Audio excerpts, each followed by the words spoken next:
Part 3, you will hear two students discussing a history project with their tutor. First, you have some time to look at questions 21 to 26. Now listen carefully and answer questions 21 to 26.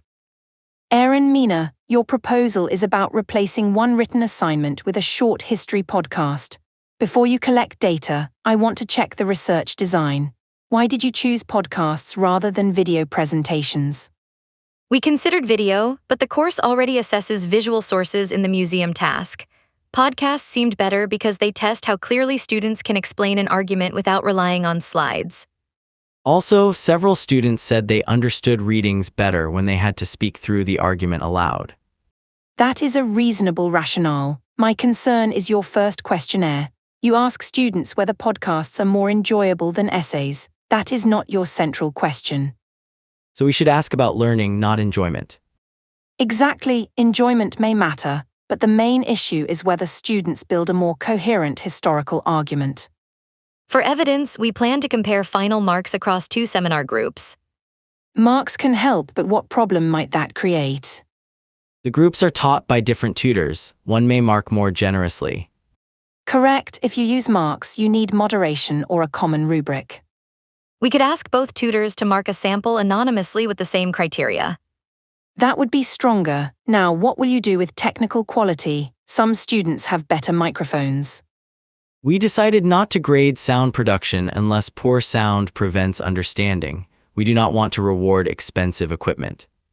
Good, keep the focus on historical explanation. What about the length of the podcasts? We first thought 10 minutes, but trial recordings became unfocused. 5 minutes forced students to select evidence more carefully, so we will use 5 minutes. That is a defensible decision, and your conclusion if the pilot is successful. We should not claim podcasts are better than essays generally. We can say they may reveal a different skill, organizing historical explanation for a listener. That is the right level of caution. Before you hear the rest of Part 3, you have some time to look at questions 27 to 30. Now listen and answer questions 27 to 30. Let's review the extra material you intend to collect. First, the planning notes students make before recording. I thought we could ignore them because they are messy. Do not ignore them. Use the notes to trace how the argument develops before the final recording. What about peer comments after students listen to each other's podcasts? Useful, but be careful. Peer comments often show immediate reaction rather than deep evaluation, so code them for broad themes rather than detailed judgment.